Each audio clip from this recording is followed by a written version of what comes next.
A new neighbor. The quiet suburban neighborhood of Maplewood was a haven for its residents. Neat lawns and flower beds lined the streets, and friendly waves were exchanged daily. For 72-year-old Eleanor Banks, a retired school teacher and lifelong resident of the community, it was her sanctuary. Eleanor's days were filled with simple joys: tending her vibrant garden of roses, baking her famous peach cobbler for her neighbors, and reminiscing about her teaching days with longtime friends. But everything changed when Thomas Grayson moved in. The once peaceful vibe of Maplewood shifted almost overnight. Thomas, a stern-faced man in his late 40s, arrived with an air of superiority. He moved into the house next to Eleanor's, an elegant but slightly older home she had long admired. At first, she extended the olive branch, walking over with a plate of warm cookies as a welcome gift. "Hello, I'm Eleanor Banks, your neighbor," she greeted him with her usual warmth. Thomas accepted the cookies with a forced smile, but offered no reciprocation. His curt reply, "Thanks," and a quick retreat into his house set the tone for what was to come. Over the following weeks, Thomas made his presence felt in ways Eleanor couldn't have anticipated. He filed noise complaints against her for playing jazz music on Sunday afternoons, though it was barely audible beyond her porch. He sent letters to the Homeowners Association, claiming her garden was unkempt, though her roses were the pride of the block. When children played outside her home, he'd glare at them and mutter under his breath. Eleanor's longtime neighbors noticed the tension. Lisa Andrews, a young mother who lived across the street, voiced what everyone was thinking during a casual chat. "He doesn't seem to like anyone, especially you, Eleanor." "It's not right." Eleanor dismissed it at first. "Oh, I'm sure he'll settle in. He just needs time," she said, though her heart told her otherwise. One fateful afternoon, Eleanor was in her garden, trimming her beloved roses. The air was crisp, and the scent of blooming flowers filled the yard. She hummed softly, her mind at peace despite her increasingly hostile neighbor. Thomas stood at his window, glaring. He picked up his phone, his face twisted in irritation. "There's a suspicious person on my property," he told the 911 operator, his voice dripping with disdain. "Yes, she's elderly, but she's definitely trespassing. Please send someone quickly." Minutes later, red and blue lights disrupted the tranquility of Maplewood. Eleanor looked up, startled, as two police cars pulled to a stop in front of her house. Officers stepped out, their expressions stern. Neighbors began to emerge from their homes, drawn by the flashing lights and commotion. Eleanor wiped her hands on her apron and walked toward the officers. Confusion etched across her face. "Is there a problem, officers?" she asked, her voice calm but wavering. "We received a call about trespassing," one officer replied sharply. "We need to see your ID." Eleanor's jaw dropped. "Trespassing? I've been in my garden all afternoon. This is my property." The officers were unmoved, demanding identification. Eleanor's hands shook as she reached into her apron pocket. The sight of neighbors watching, whispering among themselves, added to her humiliation. Lisa stepped forward, her phone in hand. "Excuse me, officer," she said firmly. "I have footage from my security camera. Mrs. Banks hasn't left her yard all day." The officers reviewed the video, which showed Eleanor tending to her roses while Thomas glared at her from his window. Their demeanor softened, and they apologized for the misunderstanding. But the damage had been done. Eleanor returned to her house, her legs trembling. Tears streamed down her face as she closed the door behind her. The safety and peace she once felt in her neighborhood had been shattered. That night, as she sat alone in her living room, she resolved that Thomas Grayson's actions would not go unanswered. The days following the incident were filled with unease. Eleanor, once a vibrant presence, avoided her garden, her pride and joy. The thought of another baseless accusation kept her confined indoors. Her roses, left untended, began to wilt, mirroring her emotional state. Lisa visited often, bringing her children along to lift Eleanor's spirits. "This isn't right," Lisa said during one visit. "He can't get away with this. You're not alone, Eleanor. We're all here for you." Other neighbors began to rally around Eleanor as well. Stories of Thomas's petty complaints and hostile behavior surfaced. He had filed noise complaints against families with children, harassed a delivery driver for parking on the street, and even reported a teenager for skateboarding in front of his own home. "He's been targeting you because you're the easiest to single out," Lisa insisted. "It's not just about his attitude. It's racism, plain and simple." Eleanor hesitated. The thought of confronting Thomas in any capacity filled her with dread. But as the days passed, and as more neighbors voiced their support, her resolve grew. It was during one sleepless night, staring at the faded photo of her late husband on the mantel, that she made her decision. She would fight back, not just for herself, but for anyone who had ever been targeted unjustly. The neighborhood buzzed with activity as plans were made. A meeting was organized at Lisa's house, where residents gathered to share their experiences with Thomas and strategize. Some neighbors offered to testify, while others volunteered resources to support Eleanor's case. It was a turning point, and for the first time since the incident, Eleanor felt hope. "Mrs. Banks, you've been a pillar of this community for decades," Lisa said, addressing the group. "We're not going to let one person tear you down." Eleanor smiled weakly, her heart swelling with gratitude. This fight wasn't just hers anymore. It was a collective stand against injustice. As she prepared to meet with a civil rights attorney the following week, Eleanor looked out at her garden. The once thriving roses were drooping, their petals scattered on the soil. She picked up her watering can, a symbol of her resilience, and stepped outside. Thomas watched from his window, his face as cold and unyielding as ever. But this time, Eleanor didn't falter. Her community had her back, and she was ready to reclaim her peace. The battle was just beginning, but Eleanor Banks was no longer afraid. Seeds of resistance. The week following the confrontation was a haze of anxiety and determination for Eleanor Banks. Her once peaceful routine had been upended, replaced with sleepless nights and a growing sense of urgency to take action. Yet, as Eleanor looked around her neighborhood, she saw an unexpected silver lining. An outpouring of support from neighbors who refused to let her endure this alone. The neighborhood awakens. Lisa Andrews, the young mother who had intervened with the security footage, became Eleanor's fiercest ally. She took it upon herself to organize a neighborhood gathering to discuss the incident.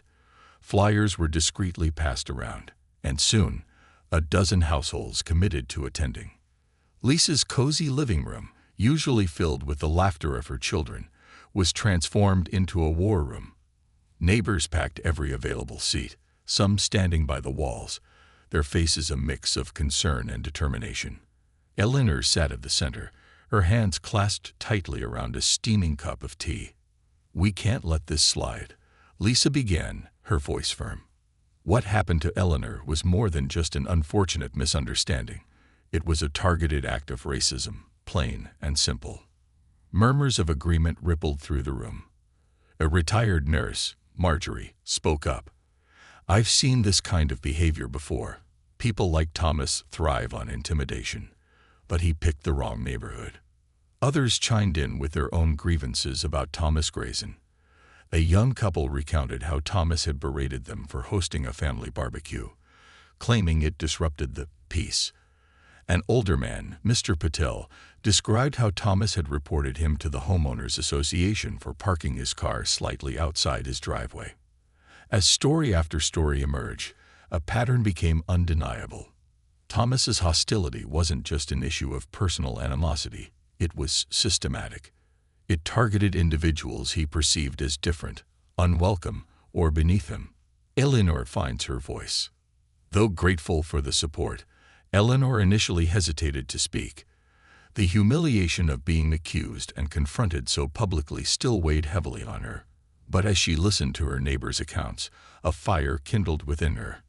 "It's not just about what he did to me," Eleanor finally said, her voice trembling but resolute.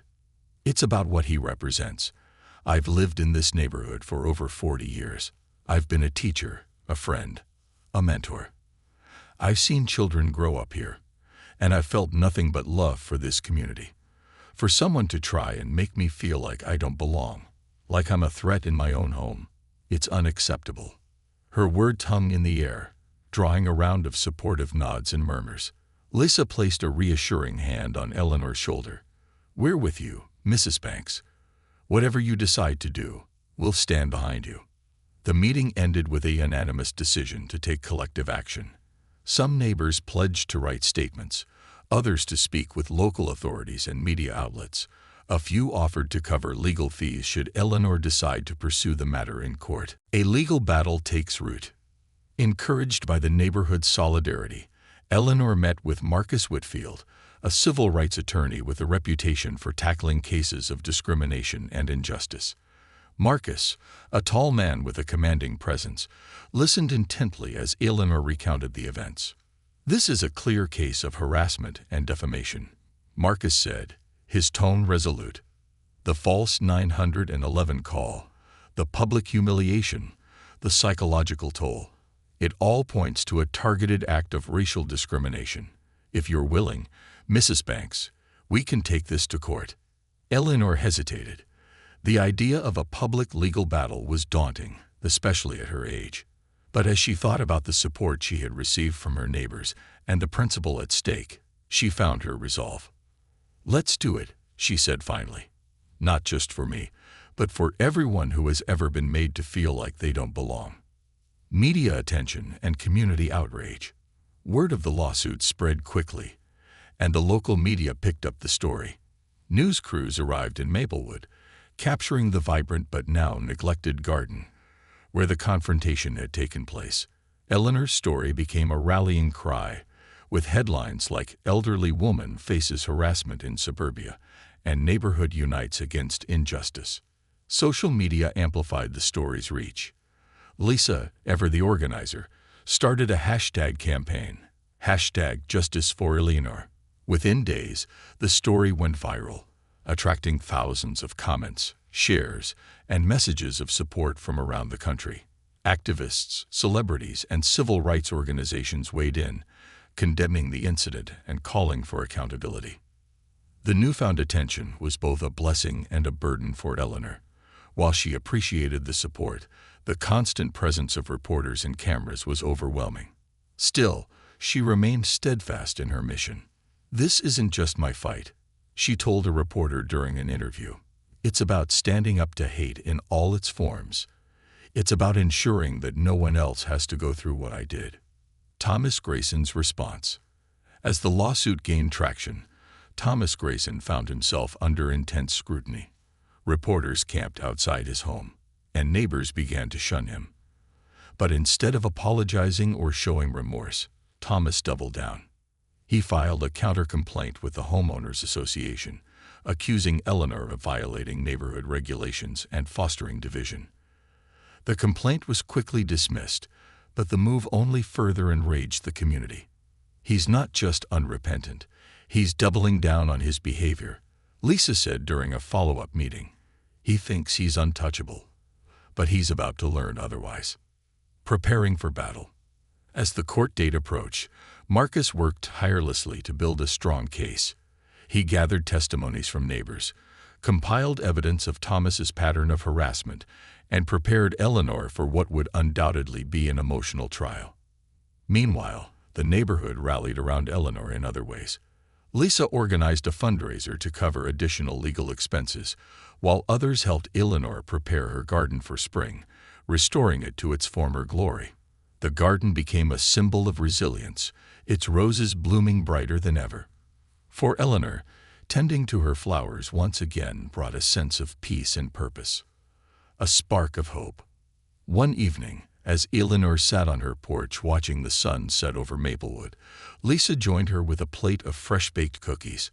The two women talked about the journey ahead, the challenges they still faced, and the progress they had already made. "You've inspired all of us, Mrs. Banks," Lisa said. "This neighborhood is stronger because of you." Eleanor smiled, her heart swelling with gratitude. The road ahead would not be easy, but she knew she wasn't walking it alone. With her community by her side and her determination unwavering, Eleanor prepared to face the fight of her life, knowing that justice, no matter how delayed, was worth pursuing. The court of public opinion. The days leading up to the court case were a whirlwind of activity and emotion for Eleanor Banks. Every morning, she woke to the sight of reporters outside her home, their vans parked along the curb with cameras at the ready. While Eleanor found their presence exhausting, she understood the importance of her story reaching a broader audience. Her fight was no longer just personal. It had become a symbol of resistance against injustice. Building the case, Marcus Whitfield, Eleanor's attorney, worked tirelessly to prepare for the case. His office was a chaotic mix of documents, video footage, and neighbor testimonies. "Mrs. Banks," Marcus said during one of their meetings, "the evidence we've gathered is incredibly strong. The security footage alone is damning, but the support from your neighbors paints a clear picture of Mr. Grayson's pattern of harassment." Eleanor nodded, her hands folded neatly in her lap. "It's all so overwhelming, Marcus. I never wanted to be at the center of something so big." "But that's exactly why your voice matters," Marcus replied. "You've lived in this community for decades. You represent the resilience and dignity of so many people who have been silenced." Encouraged by his words, Eleanor pressed forward, determined to see the case through to the end. The neighborhood stands united. As the court date loomed, the neighborhood rallied even more fiercely around Eleanor. Lisa organized a town hall at the local community center, inviting residents to discuss the importance of the case and what it meant for the future of Maplewood. The hall was packed. Families with children, elderly couples, and even teenagers showed up to show their support. Lisa stood at the front, holding a microphone. "This isn't just about Mrs. Banks," she began, her voice steady. "It's about standing up to people like Thomas Grayson who think they can get away with hate and prejudice.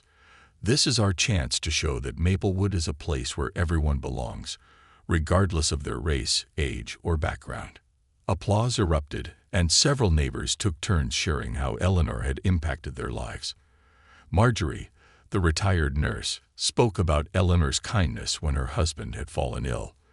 A young man named David recounted how Eleanor had tutored him in math as a child, helping him pass his exams. "She's the heart of this community," David said, his voice breaking. "And we won't let her fight this battle alone." The media frenzy. The town hall caught the attention of the media, adding fuel to the already raging fire of public interest. News outlets began running profiles on Eleanor, highlighting her decades as an educator and her contributions to the community.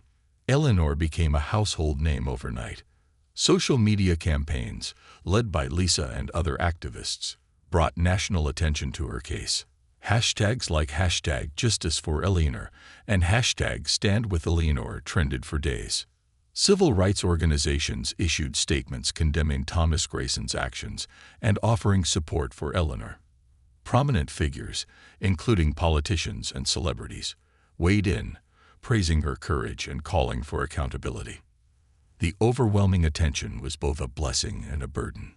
While Eleanor was grateful for the support, she struggled with the pressure of being in the spotlight. "I just want my life back," she confided to Lisa one evening. "I never wanted to be a symbol for anything." Lisa took her hand gently.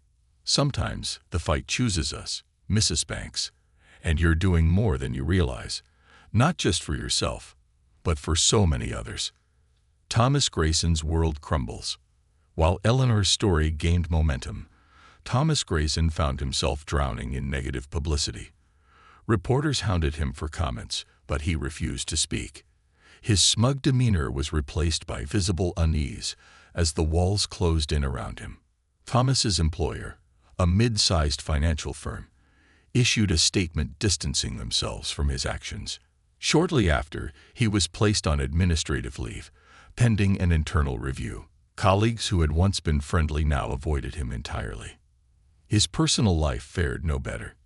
Neighbors who had tolerated him before now actively shunned him.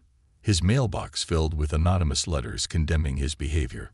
Even his family, embarrassed by the public fallout, began to pull away. Despite the growing isolation, Thomas refused to acknowledge any wrongdoing. He doubled down, filing yet another complaint with the Homeowners Association, accusing Eleanor of orchestrating a neighborhood conspiracy against him. The complaint was dismissed outright, further cementing his status as a pariah. Eleanor's quiet strength. Through it all, Eleanor remained composed. She spent her mornings tending to her garden, which had once again blossomed under her care. Her roses, vibrant and full of life, became a symbol of her resilience. One afternoon, a young girl from the neighborhood knocked on Eleanor's door. She held a small bouquet of daisies, her cheeks flushed with shyness. "These are for you, Mrs. Banks," the girl said. "My mom told me about everything that happened, and I wanted to say thank you for being so brave." Eleanor knelt down, tears welling in her eyes. "Thank you, sweetheart. These mean more to me than you know." Moments like these reminded Eleanor why she was fighting.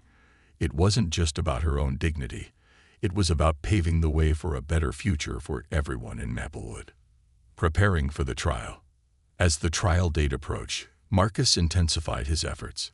He worked closely with Lisa and other neighbors to gather every possible piece of evidence. Witness statements, HOA records, and additional security footage were compiled into a comprehensive case. Marcus also prepared Eleanor for the emotional toll of testifying. "The defense will try to discredit you," he warned. "They'll question your character, your intentions, and even your memory. But remember, the truth is on your side." Eleanor nodded, steeling herself. She knew the road ahead would be difficult, but she was ready to face it. A community transformed. The ripple effects of Eleanor's fight were already being felt across the neighborhood. Conversations about racism, bias, and inclusivity became commonplace. Local schools began incorporating lessons on diversity and equity into their curricula. The police department announced plans to implement anti-bias training, ensuring that future incidents would be handled more thoughtfully. Eleanor's case had sparked a reckoning, forcing Maplewood to confront its own prejudices.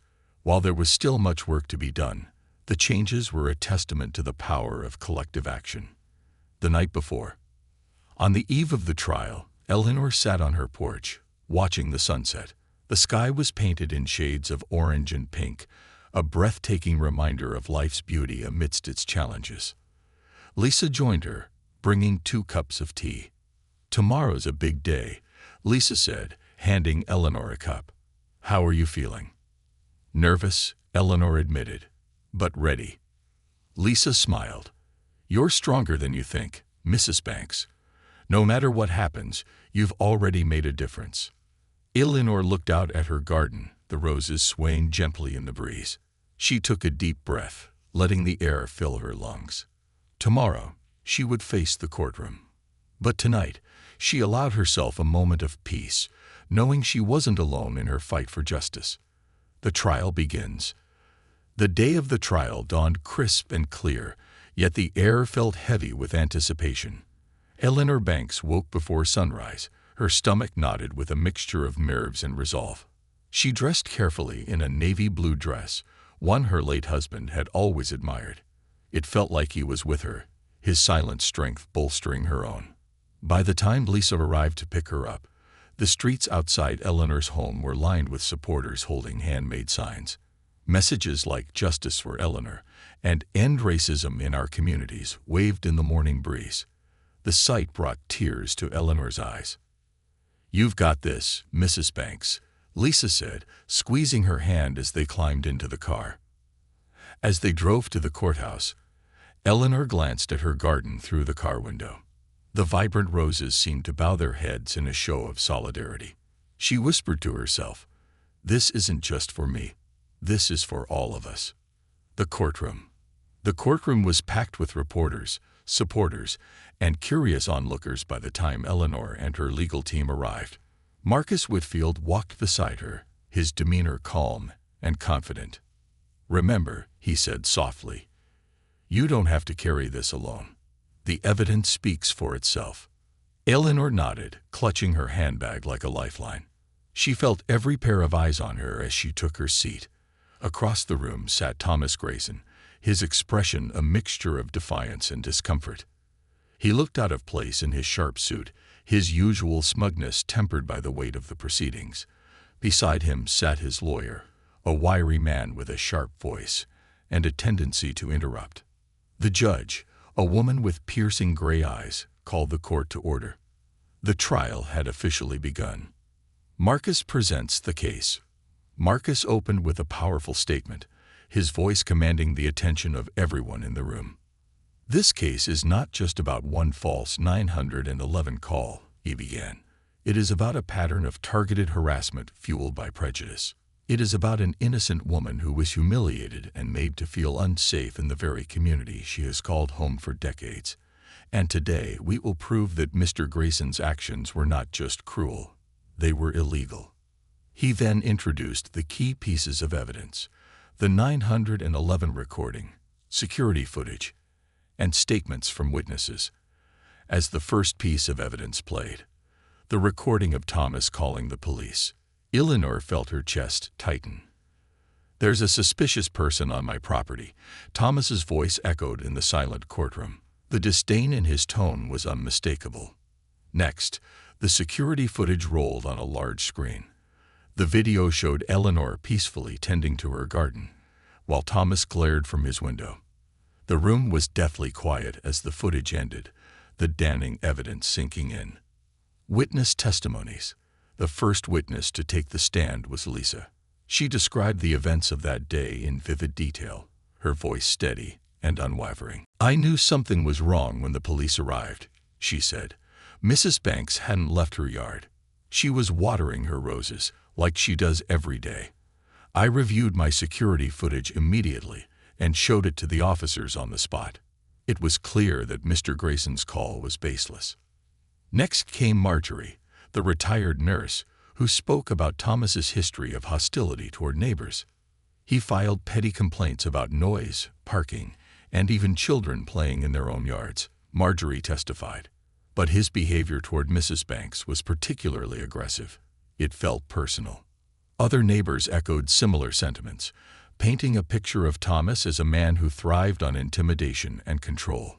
Each testimony added weight to Eleanor's case, building an undeniable narrative of harassment and prejudice. Eleanor takes the stand. When it was Eleanor's turn to testify, the courtroom fell silent. She rose slowly, her hands trembling slightly, but her gaze was steady. As she recounted the events, her voice cracked with emotion. "I've lived in that home for over 40 years, she said. "It's where my husband and I raised our children, where I've built a life filled with love and community. But that day, I was made to feel like an intruder in my own yard." Tears streamed down her face as she described the humiliation of being confronted by police, the fear of being accused without cause, and the lasting impact on her sense of safety. "I'm not here to seek revenge," she said, her voice firm despite the tears. "I'm here to stand up for what's right, not just for myself, but for anyone who has ever been made to feel like they don't belong." The courtroom was silent for a moment before the judge nodded for her to step down. As Eleanor returned to her seat, she caught sight of Lisa in the crowd, giving her a thumbs up. Thomas's defense. When Thomas took the stand, the energy in the room shifted. His lawyer attempted to paint him as a concerned citizen, someone who was merely looking out for the neighborhood. "I called the police because I genuinely believed there was a trespasser," Thomas said, his voice flat. It had nothing to do with race. But under cross-examination, Marcus dismantled his argument.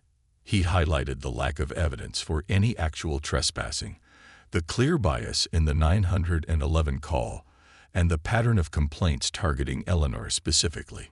"Mr. Grayson," Marcus said, leaning forward, "if you were so concerned about trespassing, why did you never approach Mrs. Banks directly? You lived next door to her. Surely, a conversation would have resolved any misunderstanding." Thomas stammered, his confident facade beginning to crack. I didn't think it was appropriate." "Or was it because you didn't want to resolve the misunderstanding?" Marcus pressed. "Was it because you wanted to intimidate her?" Thomas's silence spoke volumes. The turning point. As the trial progressed, it became clear that the evidence against Thomas was overwhelming. His defense grew weaker with each passing day, while Eleanor's case only gained momentum. Outside the courthouse, the community continued to rally. Supporters gathered daily, holding vigils and sharing stories of their own experiences with prejudice. Eleanor's courage had ignited a movement, one that extended far beyond the quiet streets of Maplewood.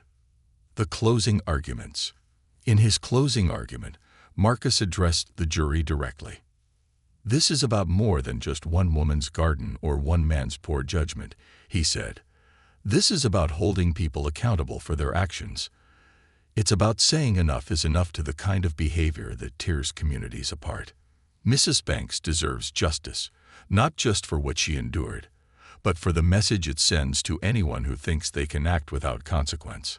The defense's closing statement was tepid in comparison, relying on vague assertions of miscommunication and misunderstanding. As the jury was dismissed to deliberate, Eleanor felt a wave of relief wash over her. The hardest part was over. Now, all she could do was wait. The waiting game. Back at Lisa's home, Eleanor sat surrounded by her neighbors, their presence a comforting reminder that she wasn't alone. As the hours stretched on, she reflected on everything that had brought her to this moment.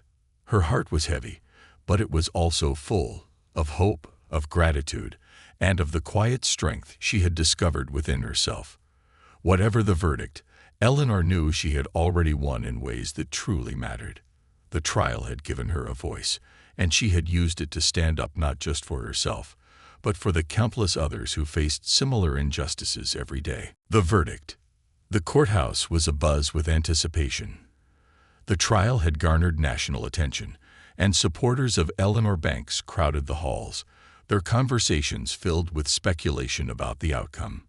Inside the courtroom, the atmosphere was tense but hopeful.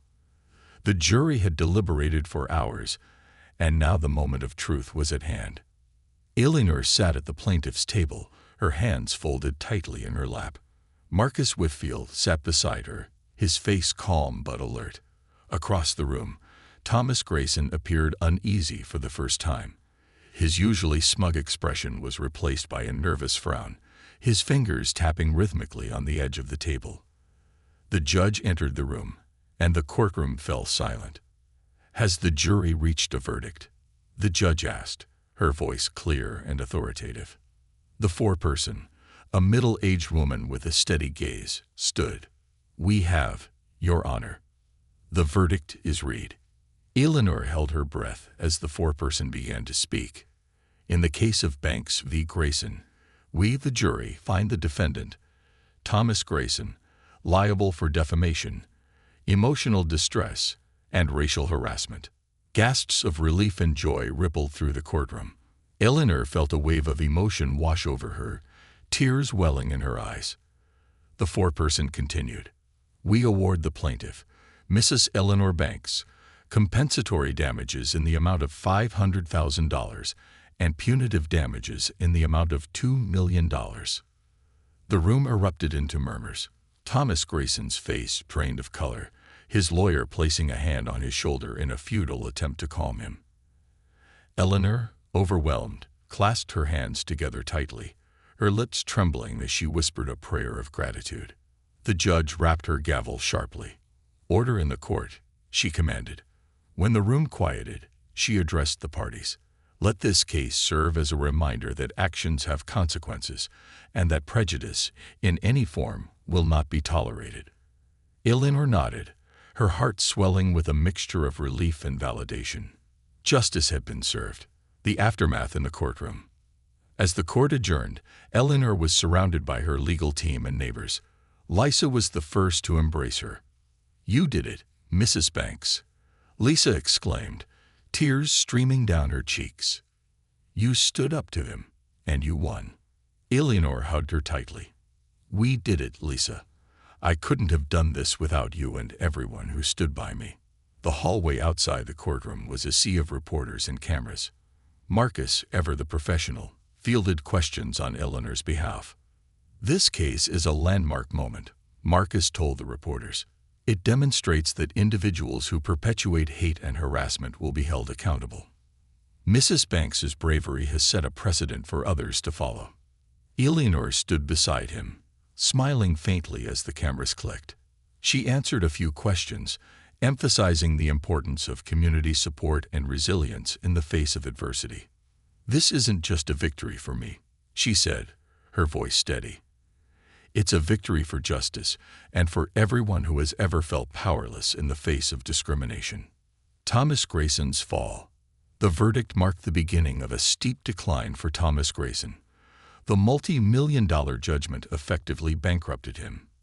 His assets, including his home, vehicles, and investments, were liquidated to pay the damages. The house he had once lorded over as a symbol of his supposed superiority was listed for sale, its "for sale" sign a stark reminder of his downfall. The public backlash was swift and unforgiving. News outlets and social media platforms lambasted Thomas as the face of modern prejudice. His attempts to justify his actions were met with widespread condemnation.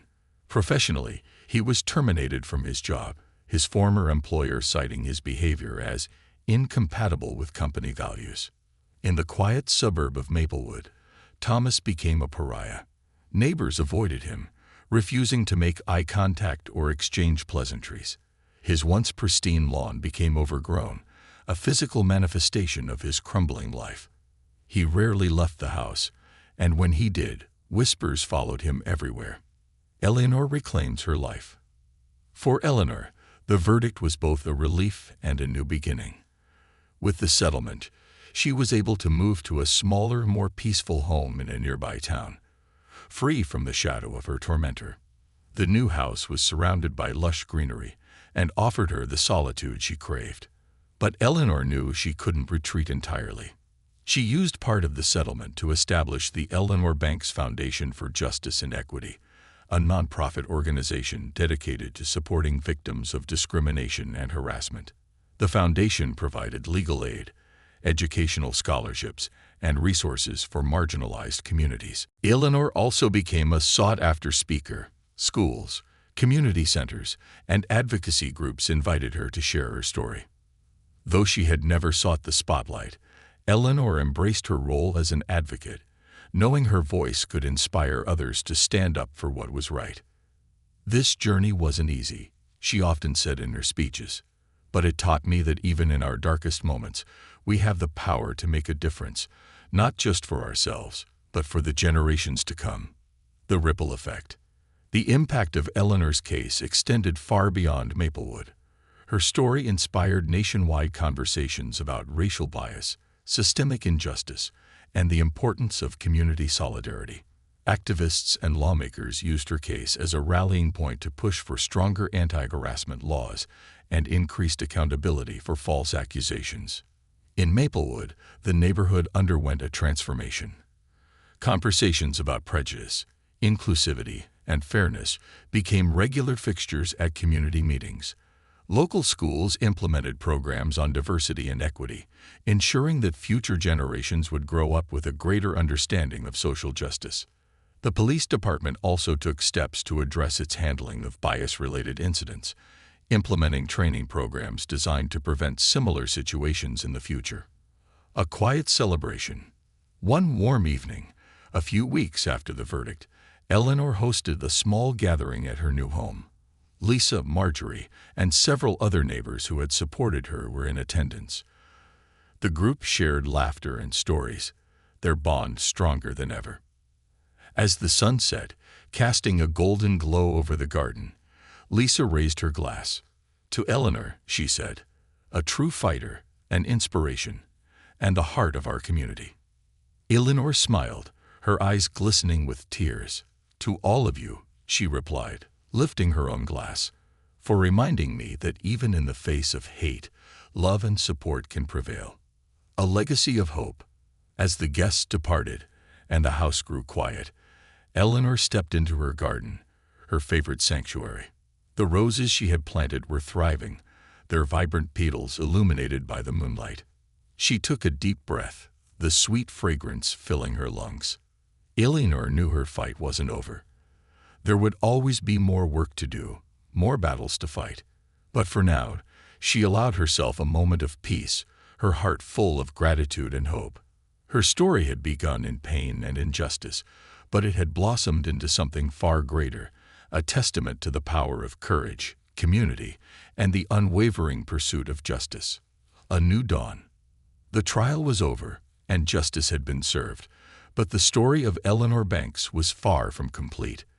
The aftermath of her victory marked the beginning of a new chapter, one that would see her transform personal pain into powerful advocacy. For Eleanor, the days following the verdict were bittersweet, filled with both the relief of vindication and the sobering realization of how deeply the scars of discrimination ran. Healing begins. Eleanor moved into her new home, a charming cottage nestled in a quiet neighborhood on the edge of town. Surrounded by tall trees and vibrant wildflowers, it was a peaceful refuge from the turmoil of the past year. Yet the echoes of her ordeal lingered. There were nights when Eleanor would wake from dreams of flashing red and blue lights, her heart pounding in her chest. The memories of standing on her porch, humiliated and afraid, were hard to shake. But each morning, as the sun poured through her windows, she found solace in her garden, planting new seeds and watching them grow. Her roses, carefully transplanted from her old home, thrived in their new soil. They were a living reminder of her resilience and the support of her community. The Eleanor Banks Foundation. With the financial settlement from the lawsuit, Eleanor wasted no time in setting her vision into motion. The Eleanor Banks Foundation for Justice and Equity opened its doors just months after the trial, operating out of a modest office in the heart of the city. The foundation's mission was clear: to provide legal aid, emotional support, and resources for victims of discrimination and harassment. Eleanor personally oversaw the scholarships awarded to young students pursuing careers in civil rights law and social justice. "I want to ensure the next generation has the tools to fight injustice," she said during the foundation's opening ceremony. No one should ever feel powerless in the face of prejudice. The foundation quickly gained traction. Donations poured in from across the country, inspired by Eleanor's story. Community leaders, civil rights organizations, and activists collaborated with the foundation, expanding its reach and impact. Advocacy and awareness. Eleanor's newfound role as an advocate brought her into the public eye in ways she had never anticipated. She spoke at schools, universities, and town halls, sharing her story with a mix of vulnerability and strength that captivated audiences. One memorable appearance was at a local high school, where Eleanor addressed a gymnasium filled with students. "When I was your age," she began, "I dreamed of becoming a teacher. I wanted to inspire young minds, to make a difference.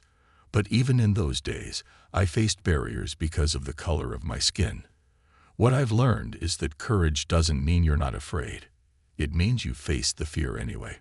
Her words resonated deeply, sparking conversations about systemic racism, allyship, and the importance of standing up for others. The students gave her a standing ovation, and many approached her afterward to thank her for her honesty and inspiration. The community transformed. In Maplewood, the neighborhood Eleanor had called home for over 4 decades, the ripple effects of her fight were profound. What began as a local issue evolved into a catalyst for broader change. The Homeowners Association, once a symbol of exclusivity and bias, adopted new policies promoting inclusivity and fairness. Training programs on racial bias were implemented for its members, ensuring that similar incidents would not happen again. The police department, too, underwent reform. Officers received anti-bias training, and protocols for handling calls involving race were revised. These changes, spurred by Eleanor's case, became a model for neighboring communities. Maplewood's residents, inspired by Eleanor's courage, began to engage in deeper conversations about race, privilege, and community. Town hall meetings were held regularly, where people of all backgrounds shared their experiences and ideas for fostering unity. Thomas Grayson's isolation. For Thomas Grayson, life after the trial was a harsh lesson in consequences. Bankrupt and ostracized, he sold his house and moved out of Maplewood, seeking anonymity in a city where no one knew his name. But his reputation followed him. Job applications were met with silence, his online presence tarnished by countless articles and social media posts about his actions. Even casual encounters were fraught with tension as people recognized him and whispered behind his back. Thomas spent long, solitary days reflecting on his choices. The smug arrogance that had once defined him was gone, replaced by a hollow bitterness. He thought often about Eleanor, not with remorse, but with a mix of resentment and regret. His fall from grace was a direct result of his own actions, but he lacked the humility to fully accept it. A national movement. Eleanor's case became a landmark moment, sparking a national conversation about the dangers of racially motivated harassment and the power of community solidarity. Civil rights organizations cited her victory as a precedent for holding individuals accountable for their actions. Legislation was proposed at the state level to address false 911 calls, with harsher penalties for those found to be motivated by bias. Eleanor testified before a committee, her calm and composed demeanor commanding respect. "This isn't just about me," she told lawmakers. "It's about preventing anyone else from enduring what I did. It's about ensuring that our justice system upholds fairness for all." The bill passed, becoming known as Eleanor's Law. It was a triumph that further cemented her legacy as a beacon of hope and change. A moment of reflection. On the anniversary of the trial's conclusion, Eleanor hosted a small gathering at her foundation's headquarters. The event was attended by her closest friends, family, and supporters. Lisa, of course, was by her side, along with Marjorie and other neighbors who had stood with her from the beginning. As the evening drew to a close, Eleanor stood before the group, her voice steady but filled with emotion. "When I think back to that day, when the police cars pulled up in front of my home, I remember feeling so alone," she said. "But I wasn't alone. Not really. I had my community, my neighbors, and eventually, a nation that stood with me. Together, we turned pain into purpose. Together, we made a difference." The room erupted in applause, and Eleanor smiled, her heart full. A life renewed. Later that night, Eleanor returned to her cottage. She stepped into her garden, the moonlight casting a gentle glow on her blooming roses. She ran her fingers along the petals, feeling their softness, their resilience. Her life had been forever changed by one man's act of hate, but it had also been uplifted by countless acts of love and solidarity. Eleanor had not only reclaimed her peace, she had found her purpose. As she stood there, the scent of roses filling the air, Eleanor Banks knew she had become more than a victim. She was a symbol of courage, a voice for the voiceless, and a reminder that even in the face of injustice, one person can inspire change that echoes far beyond their own story. And for the first time in a long while, Eleanor felt truly at peace, a beacon of hope. Eleanor lingered in her garden, gazing at the stars peeking through the branches of the oak trees that framed her yard. The cool night air carried the faint hum of cicadas, a soothing backdrop to her thoughts.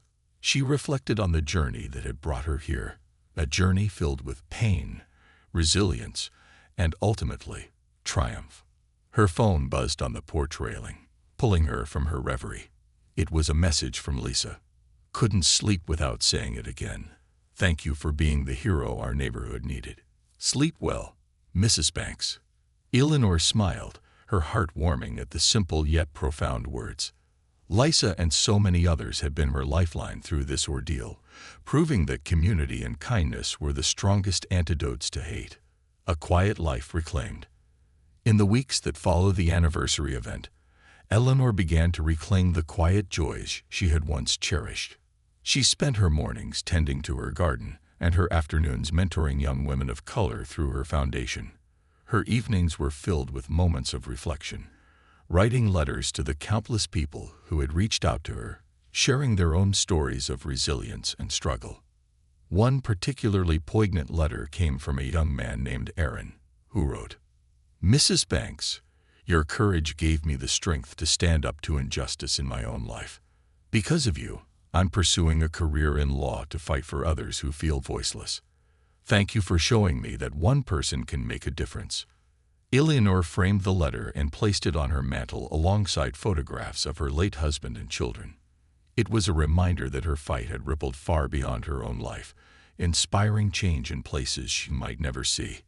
Thomas Grayson's final reckoning. Across town, Thomas Grayson's isolation deepened. The house he had hastily moved into was sparsely furnished, a far cry from the pristine home he had once occupied in Maplewood.